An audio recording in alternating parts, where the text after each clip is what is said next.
देखिए, समाज के हर वर्ग में और मुलायम सिंह यादव को जानने वाले और उनको चाहने वाले मिलेंगे। खास तौर से गरीबों में, पिछड़ों, अल्पसंख्यकों में उनकी जो एक सोच थी कि समाज के अंतिम व्यक्ति के चेहरे पर मुस्कान चाहिए और इस दिशा में वो काम करते रहे। बड़ा लंबा जीवन उनका इस सेवा में रहा, समाज की सेवा में, और 3 बार मुख्यमंत्री रहे और बाद में उनके सुपुत्र माननीय अखिलेश यादव जी भी उत्तर प्रदेश के मुख्यमंत्री बने। मुलायम सिंह देश के रक्षा मंत्री भी रहे। जब वो रक्षा मंत्री थे तो 2 चीज़ें हैं जो याद करने की हैं। एक तो जब उन्होंने कहा था, पड़ोसी देशों ने छेड़खानी जब शुरू की तो उन्होंने कहा था कि हम युद्ध नहीं चाहते, हम पड़ोसियों से मैत्रीपूर्ण रिश्ता चाहते हैं, लेकिन अगर युद्ध हम पर थोपा जाएगा तो ये युद्ध भारत माँ के छाती पर न होकर के दुश्मन की छाती पर चढ़कर उस देश में होगा। ये एक स्लोगन था कि हम सीमा के बाहर जाकर के औकात बताएंगे। दूसरा,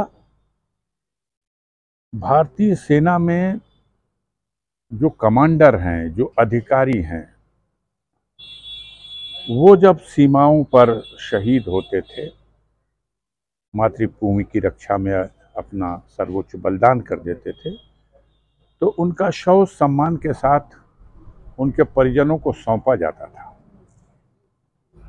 माननीय मुलायम सिंह यादव जी ने यह एक रास्ता बनाया कि नहीं, जितना कमांडर को सम्मान उससे कम सम्मान सैनिक को नहीं, क्योंकि यही सैनिक जीवन को हथेली पर लेकर के दुश्मन का मुकाबला करता है।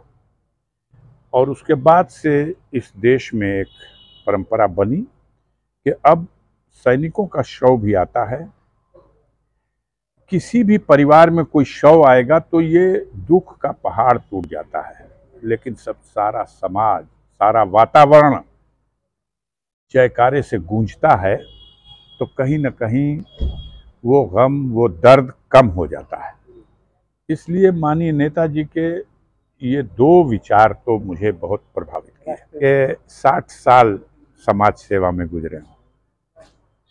देखिए, उर्दू को दूसरी राजभाषा का दर्जा देने के सवाल पर भी मुलायम सिंह का निर्णय अभूतपूर्व था, लेकिन दूसरी तरफ हिंदी को राष्ट्रभाषा और राष्ट्रभाषा का जो मुकाम मिलना चाहिए, उस मुकाम के लिए भी मुलायम सिंह यादव ने जो एक आंदोलन खड़ा किया हिंदी को सम्मान देने का। भारत की राष्ट्रभाषा किताबों में तो डिक्लेयर है हिंदी, लेकिन आप भी देखते हैं सारे काम काज अंग्रेजी में। तो मुलायम सिंह ने कहा था कि हम अंग्रेजी से नफरत नहीं करते, लेकिन हिंदी का जो मुकाम है उसे मिलना चाहिए। तो एक तरफ उर्दू को दूसरी राजभाषा का दर्जा उत्तर प्रदेश में, दूसरी तरफ हिंदी को वो मुकाम मिले देश में, ये सब अविस्मरणीय होगी। माननीय मुलायम सिंह यादव जी, जो उनकी सेवाएं हैं, जो उनका आदर्श राजनीति का एक रास्ता है, उससे प्रेरणा लेनी है। अभी इतना जल्दी किसी से तुलना नहीं की जा सकती कि कौन भरपाई कर देगा, क्योंकि समाजवादी विचार के पुरोधा तो बहुत हैं, अब बहुत थे भी, लेकिन माननीय मुलायम सिंह यादव ने विचार को अपने कर्मों से सिद्ध करके ये समाज में एक संदेश दिया। पिछड़ों का विश्वास जीतने में सफल रहे, अल्पसंख्यकों का विश्वास जीतने में रहे सफल वो, संविधान की रक्षा के लिए, भारत के लोकतंत्र और जमहूरियत के साथ साथ धर्मनिरपेक्षता की रक्षा करने के लिए उन्होंने कठोर निर्णय भी लिए।